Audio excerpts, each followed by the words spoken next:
Another project already. I haven't even finished this one yet, I muttered. Be grateful you have work. Multitasking is what professionals do, the section chief said, walking away from my desk. My name is Ryan, and I'm a software engineer in my 3rd year with the company. This job rarely lets me leave at a regular time. No matter how quickly I finish tasks, new ones keep coming in. The main issue is our manager.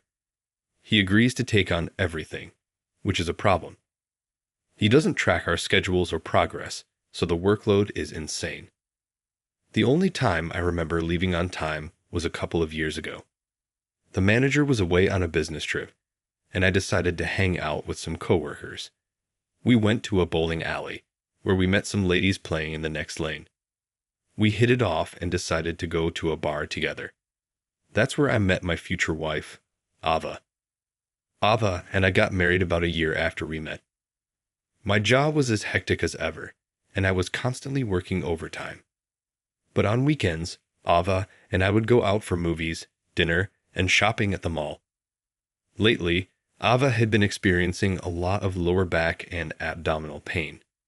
She tried massages, chiropractic treatments, and osteopathic care, but nothing seemed to work. One night, she had not just her usual back pain, but also severe abdominal pain. I found her condition alarming and called an ambulance. We ended up in the ER in the middle of the night. I thought it might be appendicitis, but I was way off the mark. The ER doctor, an internal medicine specialist, looked quite concerned and said, "Ava, you should see a gynecologist immediately." A gynecological issue? She's been wanting kids. Is she going to be okay? Worries flooded my mind. All I wished for was Ava to recover.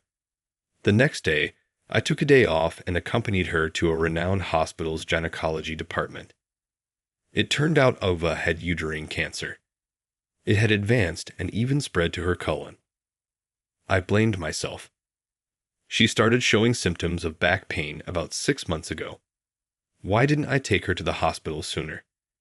If it had been detected earlier, she might have had a chance with surgery. She was given just 3 months to live. I immediately discussed this with my supervisor and department head. All I wanted was to leave work on time as much as possible. I even went to my team and asked for their understanding and cooperation. My colleagues were very supportive. The following 3 months until Ava's departure went by in a flash. Honestly, I felt numb, like it wasn't real. I couldn't even look back at her past. After her funeral, I didn't feel like doing anything or even going outside.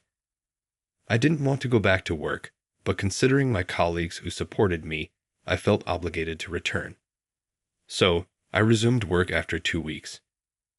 After lunch, I was called into the conference room. Both the department head and manager were there, looking grim. "Ryan, we understand you had a tough time at home. But look, our work situation is also very challenging. Leaving on time for 3 months and then taking 2 weeks off, that's not acceptable," the section chief said with a tone dripping in sarcasm. "Yes, I apologize to everyone in the department for any inconvenience," I said, although deep down, I thought I hadn't really inconvenienced the director, who wasn't involved with the computer program at all. Next, the manager chimed in. "You don't want to be in a busy department, do you? We happen to have an opening in our office out in Iowa. You'll start there next week." I remembered hearing from a colleague, probably Mike, that if you took consecutive days off or refused overtime several times, you could be sent to a less desirable position. With Ava gone and a void in my heart, I didn't care where I worked anymore. Working had become so insignificant that I simply didn't care about it anymore.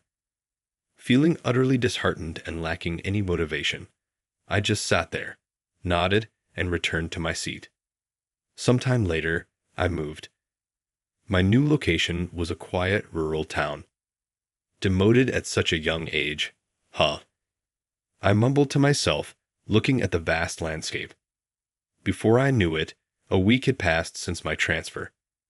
The new company, for better or worse, was a place where I had a lot of free time. Hardly any need for overtime. I could work at my own pace. One day, I was coding a simple program at a coffee shop for a change of pace.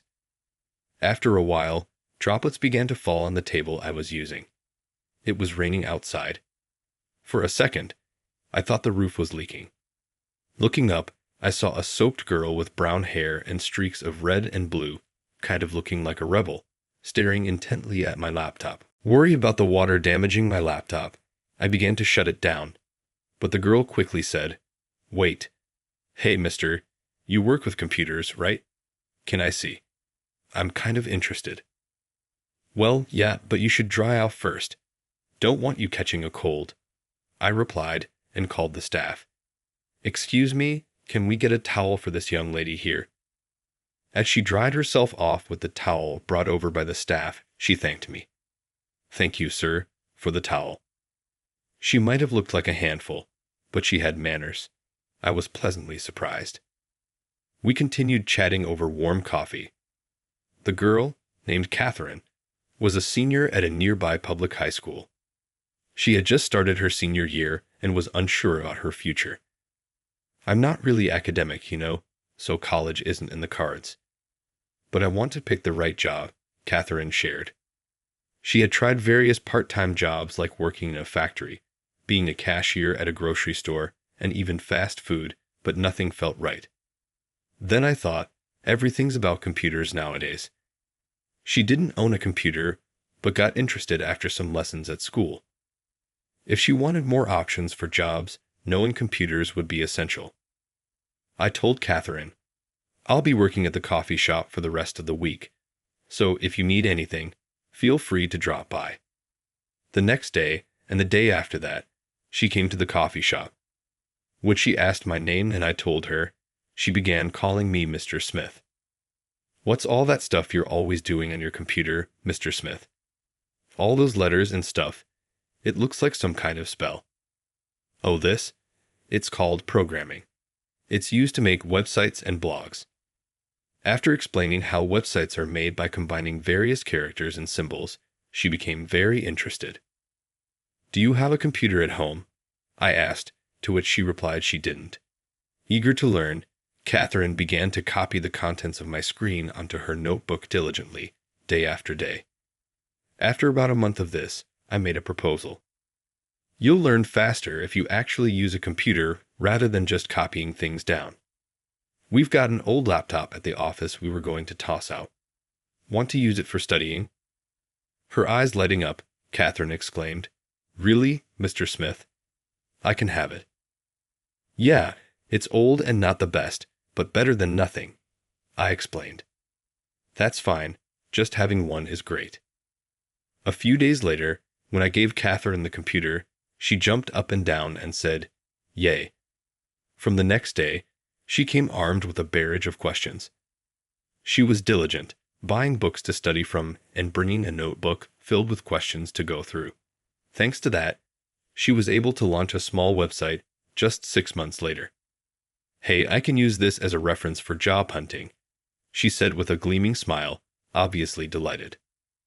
With job interviews just days away, Catherine dyed her hair jet black. "Catherine, you look so professional." "Just for now.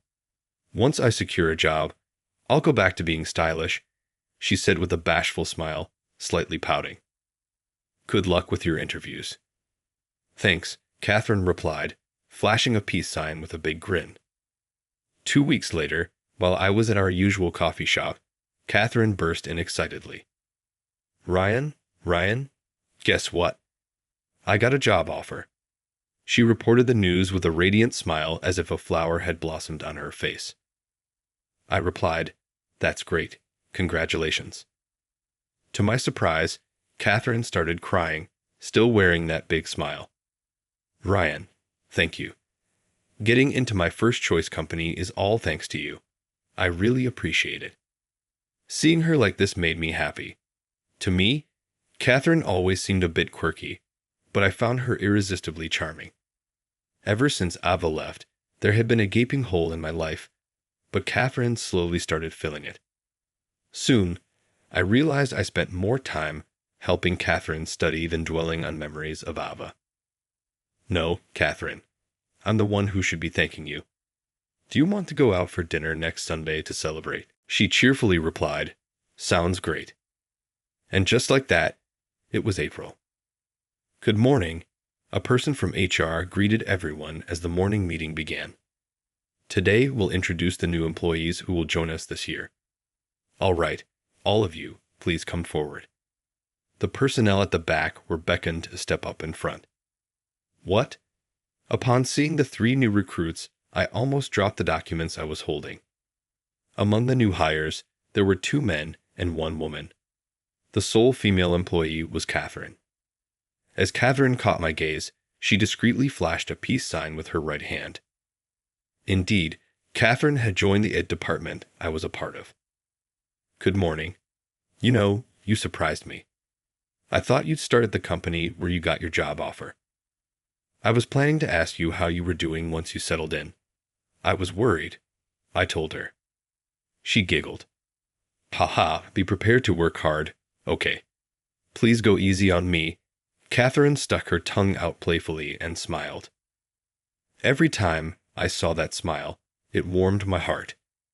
Asked if I had romantic feelings for Catherine, who was 7 years younger, I'd honestly be unsure. But one thing's certain, she's a special presence in my life.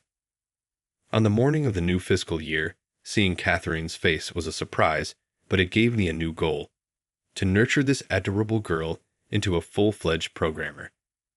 I felt that my life, which had been just a daily routine of doing the work in front of me, was now filled with a sense of purpose. When I got home that night, I looked at a picture of my wife and talked to her. Ever since you left, I've been like an empty shell. You must have been worried about me, but after coming to this countryside town and meeting Catherine, teaching her about computers almost daily, I've been distracted from my sorrow. I wonder if you're jealous watching over me and Catherine. I'll do my best to be a reliable senior, so please watch over me. I will walk firmly forward so that you can rest assured. With that, I silently made a promise to Ava in the photograph. Ava seemed to smile gently at me as if saying, That's right, I'm cheering for you. That's the feeling I got.